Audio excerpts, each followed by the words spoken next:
Hello, welcome to the Grow Your Wealthy Mindset podcast, where it is all about helping amazing physicians just like you create a wealthy life free from burnout and with the financial security to practice medicine on your own terms.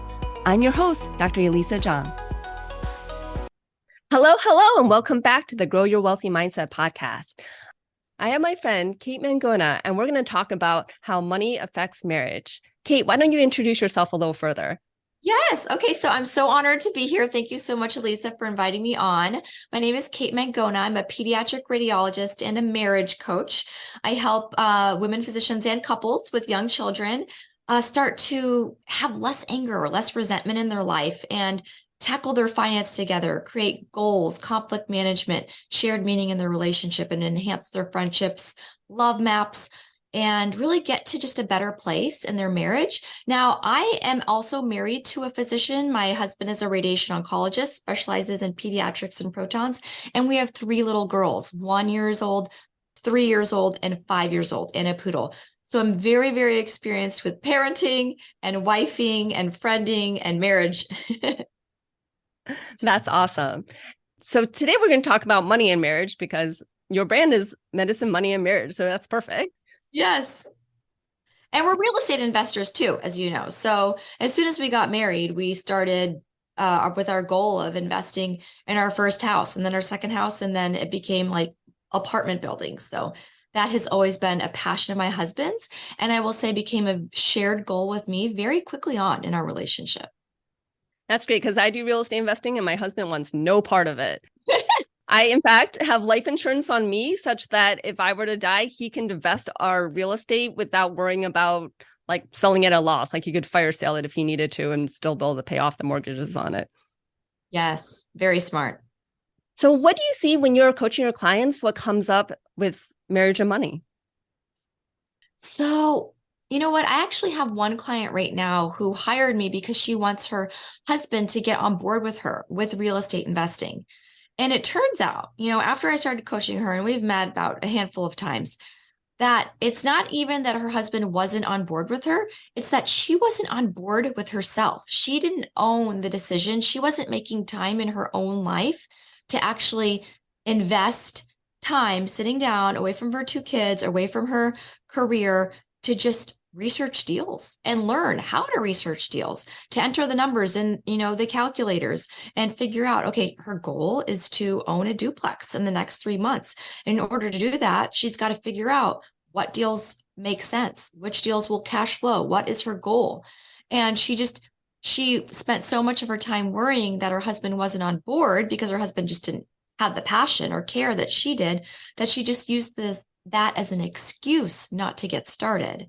And since hiring me, she actually learned her husband supports her.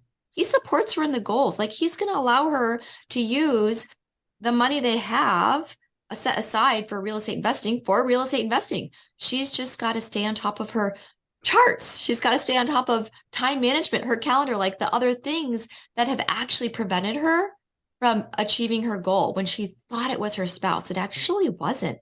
And I find that very common in not just her, but so many people's relationships. We think it's our spouse or talking with our spouse that's preventing us from achieving our goals because we don't want to have that uncomfortable feeling. We're scared. And actually, we're scared to face some of our own feelings, is what it turns out. Yeah, that so rings true. I mean, one thing about my husband and I is I know that he wants nothing to do with real estate investing, but I've always managed the money in our relationship. And he's like, spend whatever, do whatever. Like he doesn't care about any of it. And he will actually help if I ask him to help. So like when we did our short-term rental, he went down with me so that we could get the material participation hours. Oh, yeah.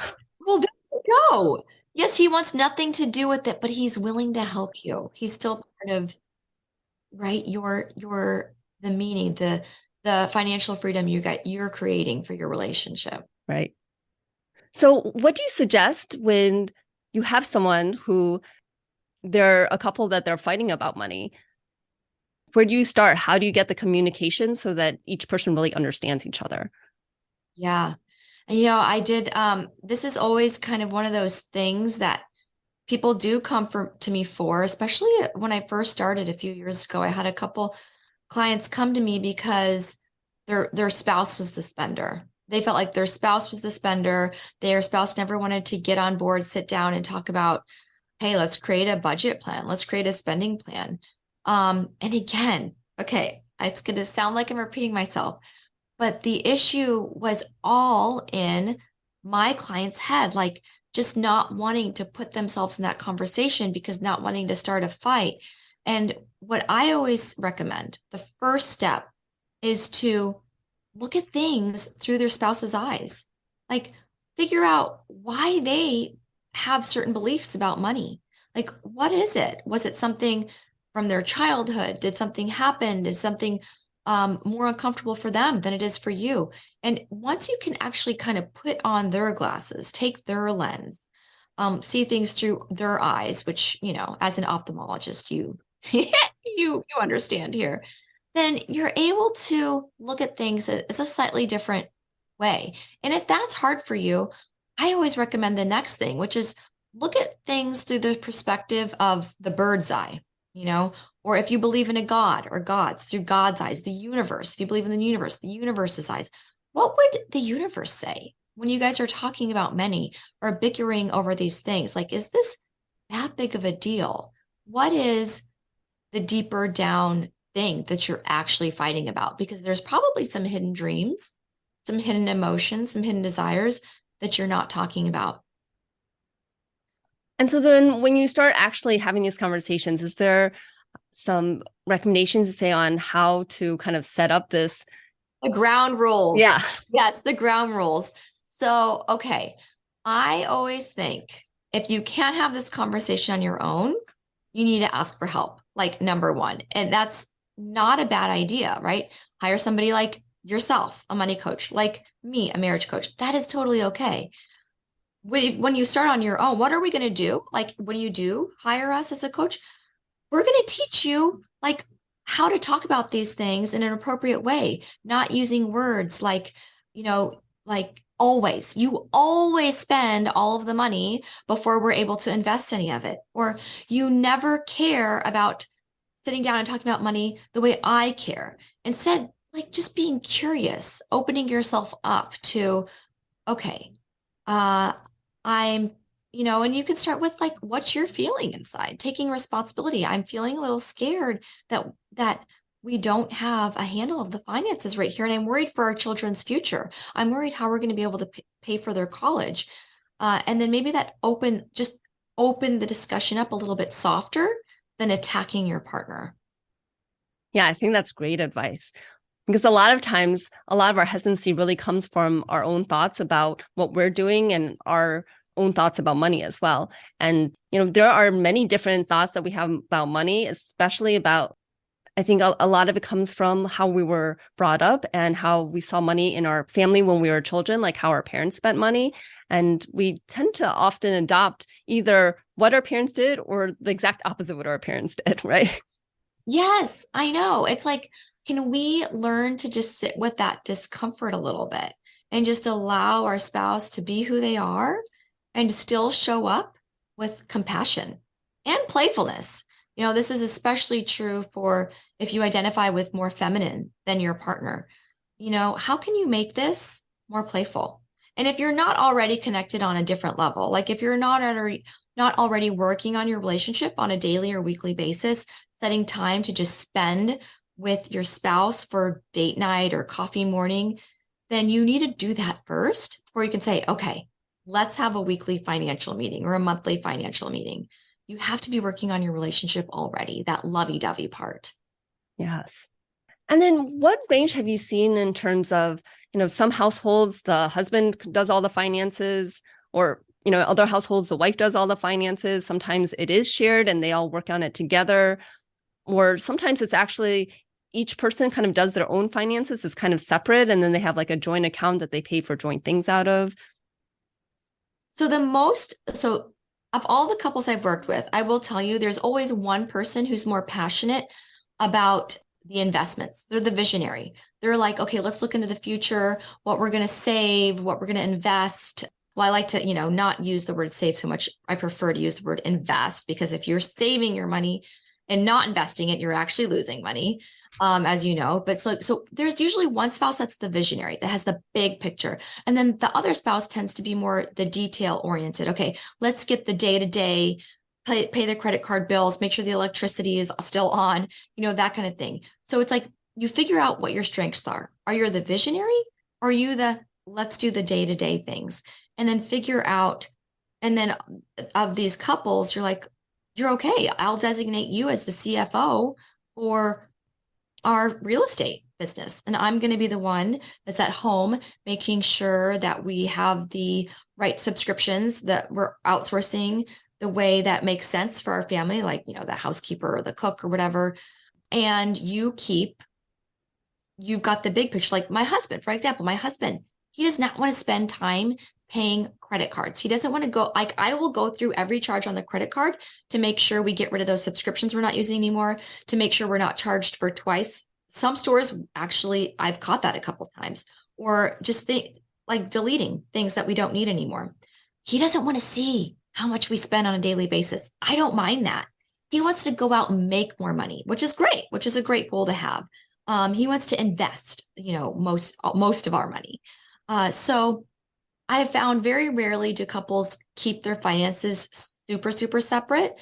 Now, I do recommend having discretionary funds. Like if you want to spend your money on, say, hair or purses or makeup, and your spouse doesn't believe in any of that stuff, or, your spouse wants to spend money on bicycles, say like they're hobbyists, their bicycles or gaming, and you want to keep that separate from each other, then yeah, establish how much you guys are going to each keep in your separate fund so that you can go do your yoga retreats, or your whatever your women retreats, and they can go do their whatever it's they want it, like go out to their, like what we've got basketball on right now, so they can go travel to go see the Final Four, on their own, and they have got your own supplies. Now, not all spouses need that. Sometimes it's okay if you're on the same page, like, hey, we've got this limit. Like if we're going to spend more than $1,000 on any one thing, 500, 1,000, whatever it is for you, then we're going to consult, and it's all going to go in the same pot. So what I'm getting at here, Elisa, is there's no right one way to do anything. There's lots of different paths, and it's all about experimenting and figuring out which path you want to choose that works for you and your spouse. Yeah, no, I totally agree. I'm actually surprised how often I see like so many different ways to manage money between different couples. I mean, I've definitely seen women who basically leave everything to their husband. They have no idea like money made, like they don't even know how much their actual like paycheck is. Wow. And I know it's crazy. And then I've seen people where the two spouses are fairly separate and, they do some joint things, but I do agree that having some kind of discretionary income so that each person can buy whatever they want without having to ask up to a certain limit makes a lot of sense. Yes, exactly. So when did you and Victor decide how you were going to actually handle finances and money? Oh my gosh, it was very, very natural. Now, I will say I am a saver at heart. I grew up with 4 jars. Okay. I had my jar for college as a second grader. I had my jar for college, my jar for my house. And then I had my third and fourth jar, they were split into. That's why I had a third, and then a sixth and a sixth.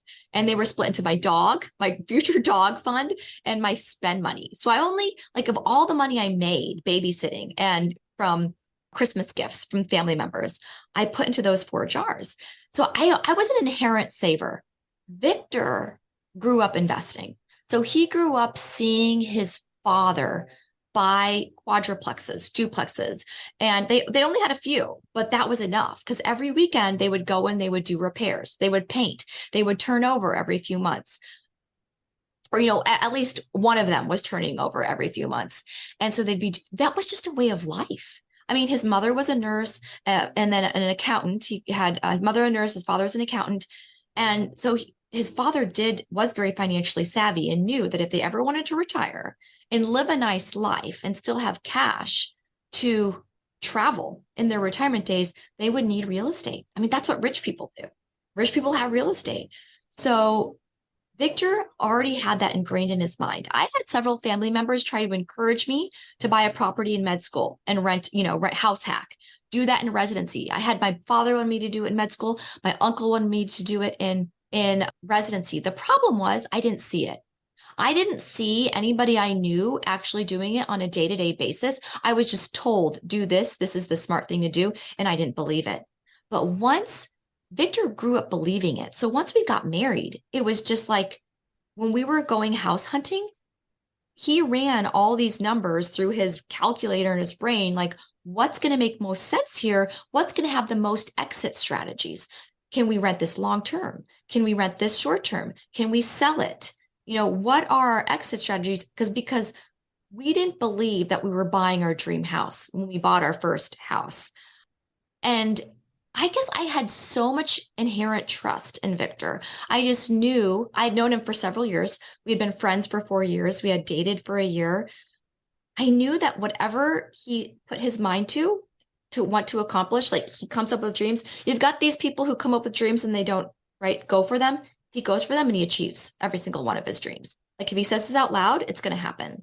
So when he said we were going to buy a house and this was going to work, and then we were going to buy a next house and then we were going to rent it out, and then we were going to find a place to live, like it would be like, okay, so somebody's moving to our house tomorrow and we have to find a place to live in the next 2 days. Okay, we're going to make that happen because Victor says we're going to make it happen. And we did. And so then after living with him now for like 9 years, I like by osmosis, I kind of know we'll find a way, right? We'll move into a friend's house. We'll move into a hotel. We'll find an apartment to rent. We're going to make it work, even with 3 kids and a poodle. And so I feel like it was more of a way of life, Elisa, rather than, okay, how are we going to become financially on board with each other? It just became a way of life. And because I was already a good saver and he was a good investor, we played on each other's strengths. And our weaknesses, I think we're still working on. We tend to be a little bit frugal, him especially. So that's why I look at the credit cards. That's why I spend the money. We both make a lot of money. Okay. We're both physicians. Don't get me wrong. But he focuses on making more of it. And then he allows me to spend it for us, for the family. And it's something that, like, if we go to the store and he'd be looking at the eggs, he wouldn't want to buy eggs right now. I mean, at $5 or $6 a carton, he would refuse to buy eggs. So he allows me to buy the eggs for the family. And I think this is an important thing just to be aware and know.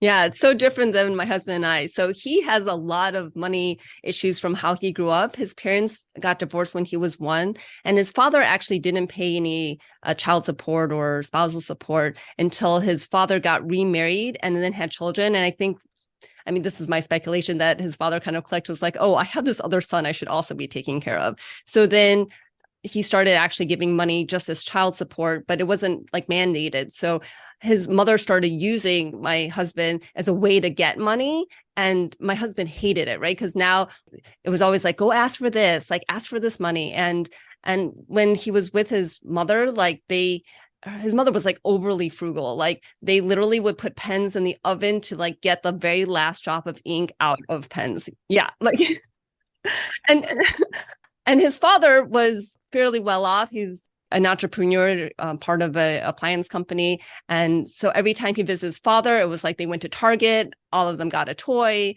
So his sense of money was just like all over the place between these two family situations. And the fact that he was kind of used for money, he really was like, I hate money. People just fight about money. Like, I don't want to have to deal with money. I don't want to have money.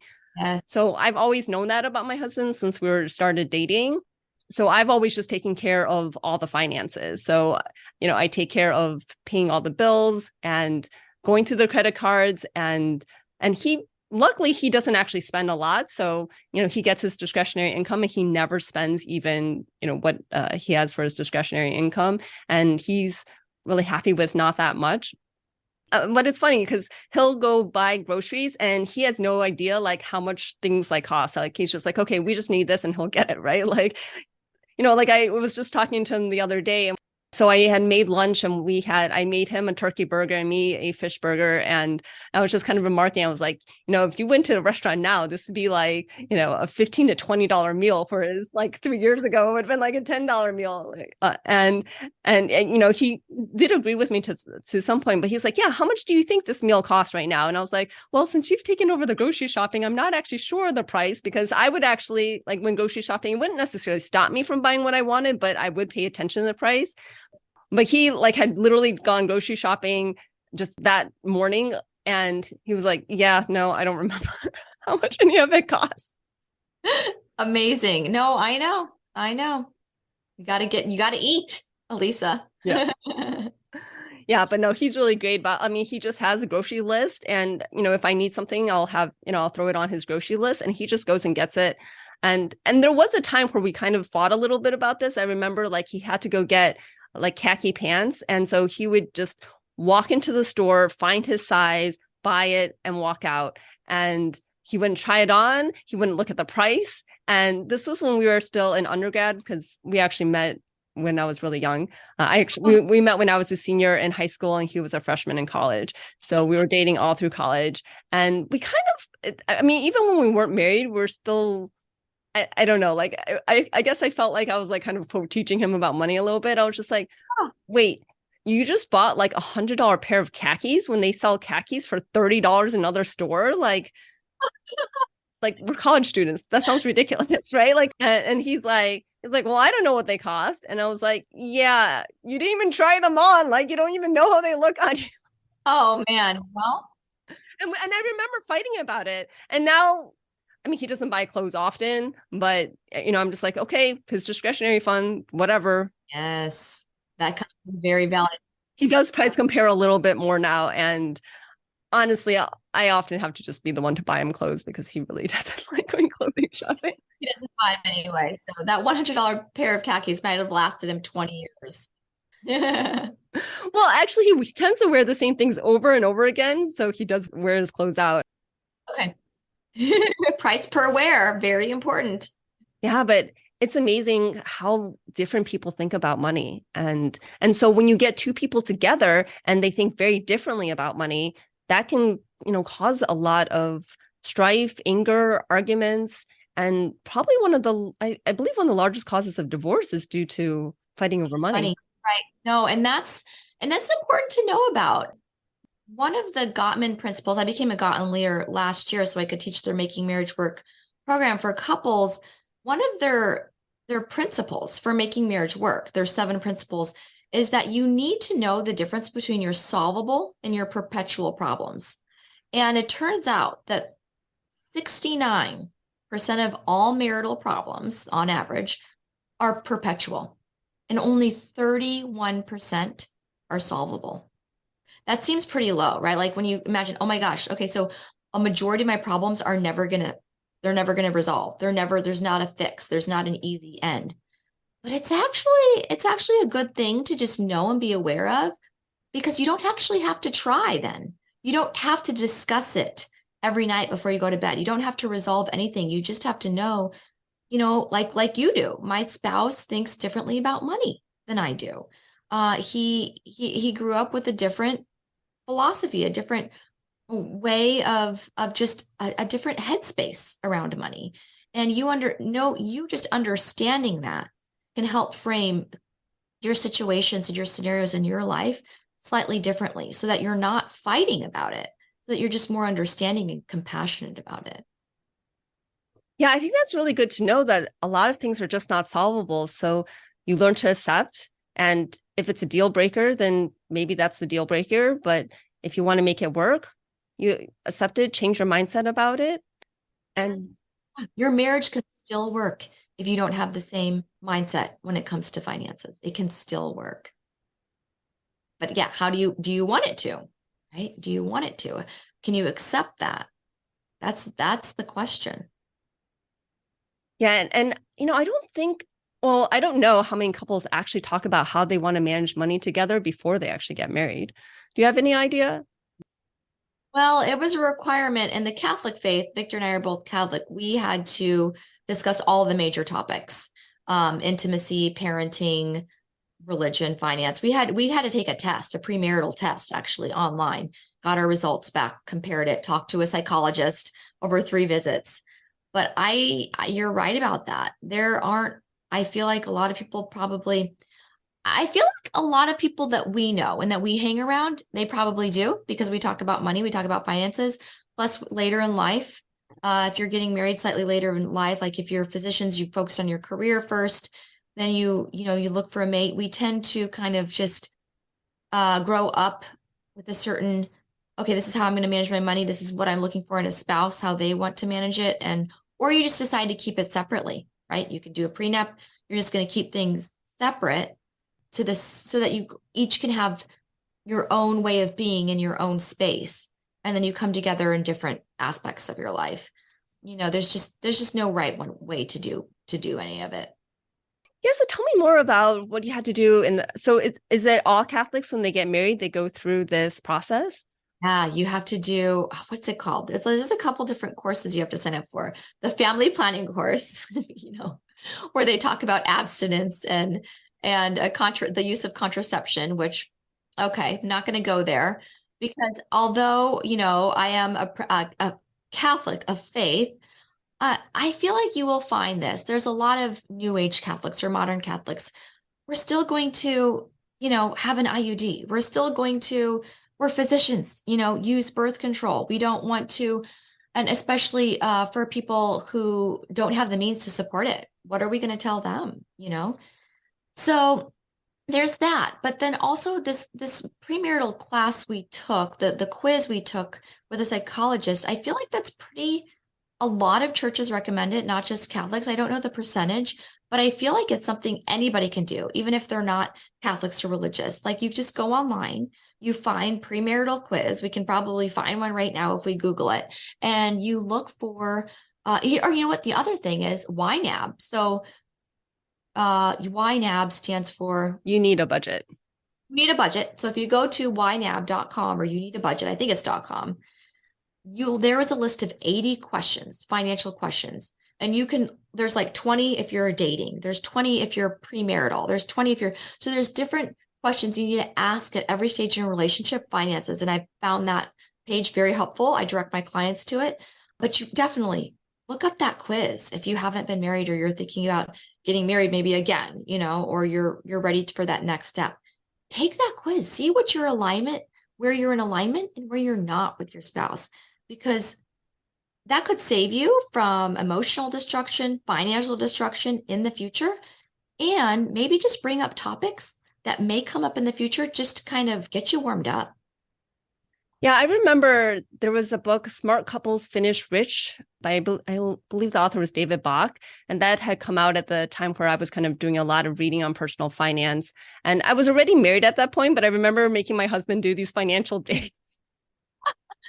Yes. No, it all works. It's all amazing.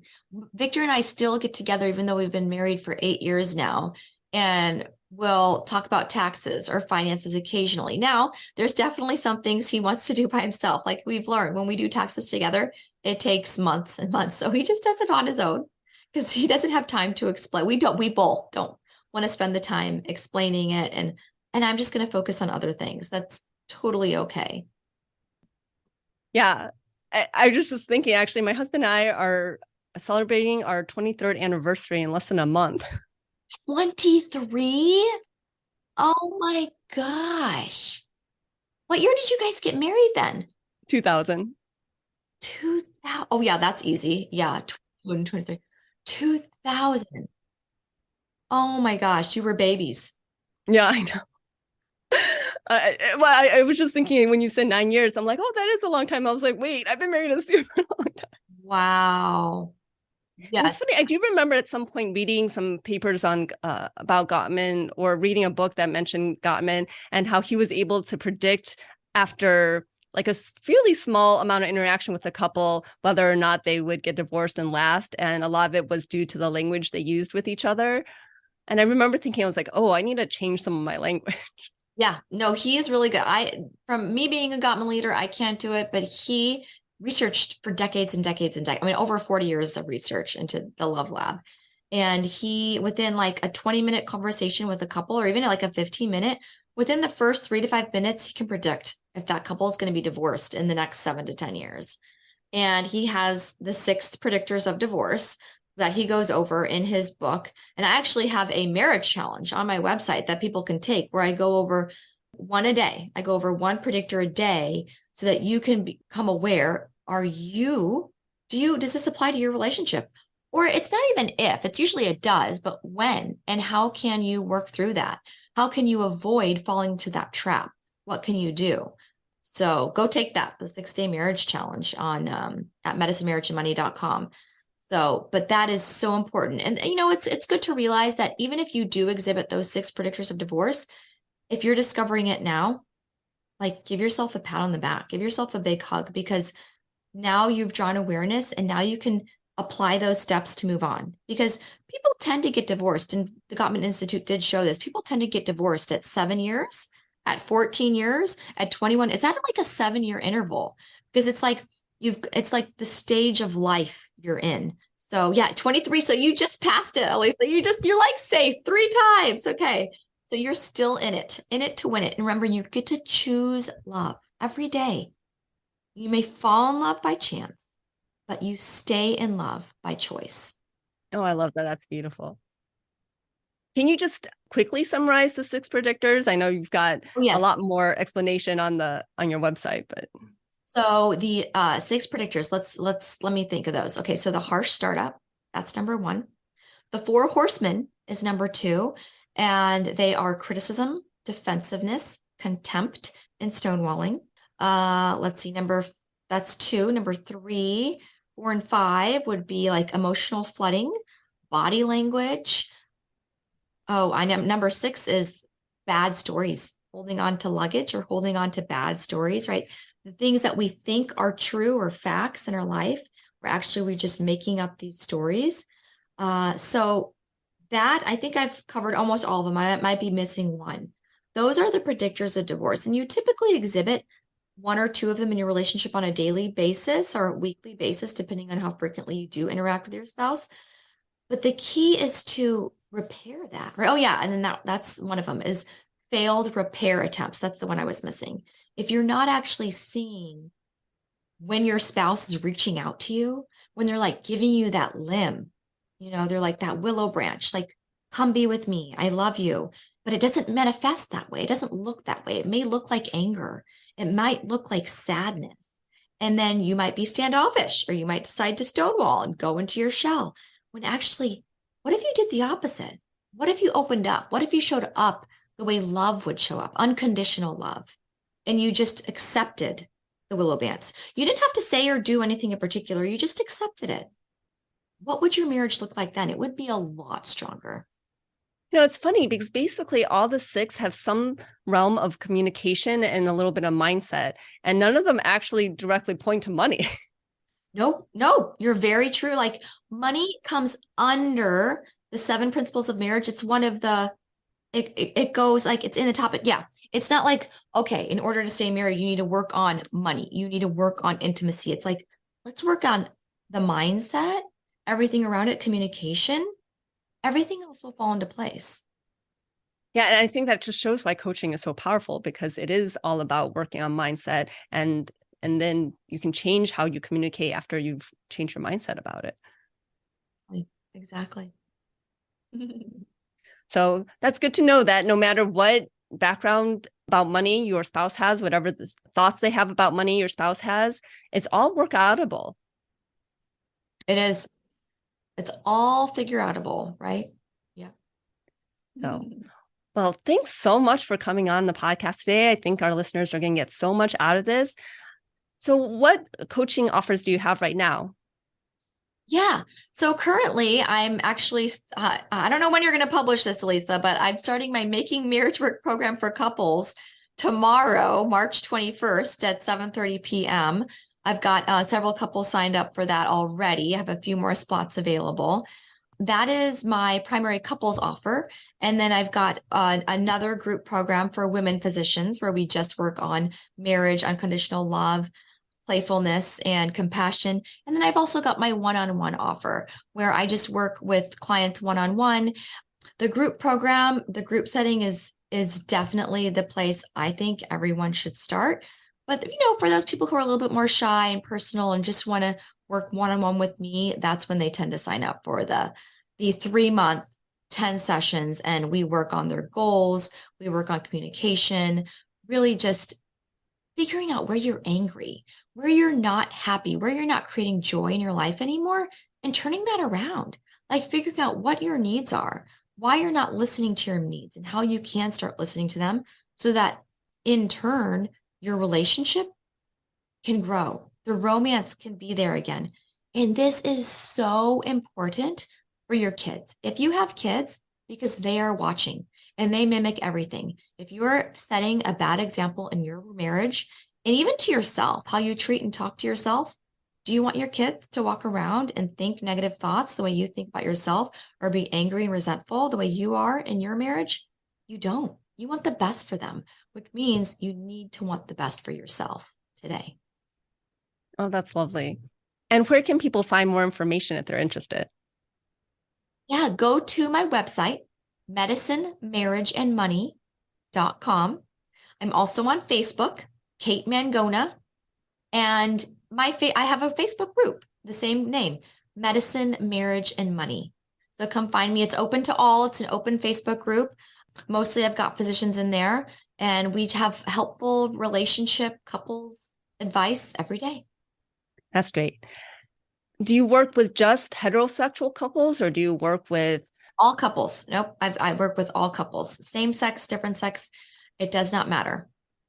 That's great. And I do want to clarify, I know I said wife and husband earlier on, but obviously all this applies to same-sex spouses as well. Exactly, for sure.